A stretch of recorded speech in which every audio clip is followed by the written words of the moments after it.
देखो माशाल्लाह हल्दी अग पर आप रखा सी टमाटर ने पानी छड़ता अपनी अंबी ने जी अंबी कच्ची पाई सी उन्हें भी पानी छड़ता। यह देखो ये जो छिलके उपरले स्किन आ वो आप इस तरह करके ला लेनी सारी इस तरह करके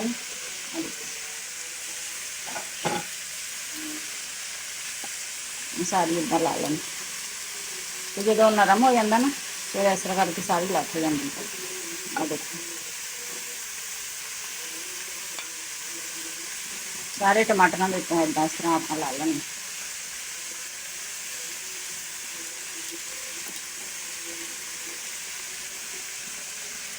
अब ये पार दें तो दिखाने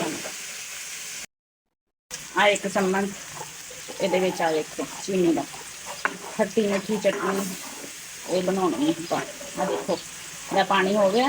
आ जी कच्ची अंबियां का छिलका जी थोड़ी जी होर गाढ़ी हो जाए इन मुड़ के आप कूंडी च पा के ना कुट लैनी।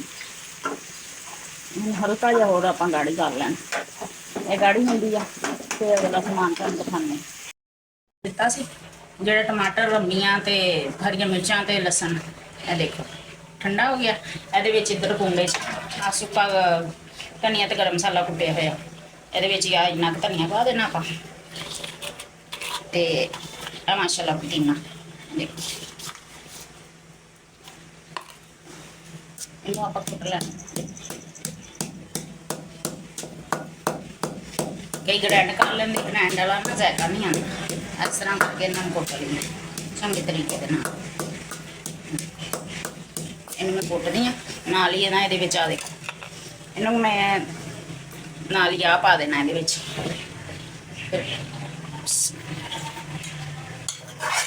भी नाल कुटिया जाऊगा।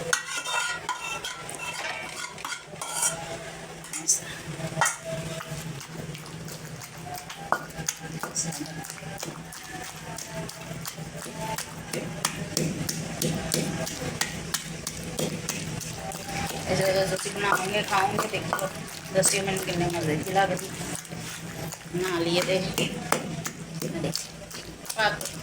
ना लिए आ प्याज भी एक कच्चा पाया यानी कि ये ना आप पकाया नहीं इनू कुट लेना इस तरीके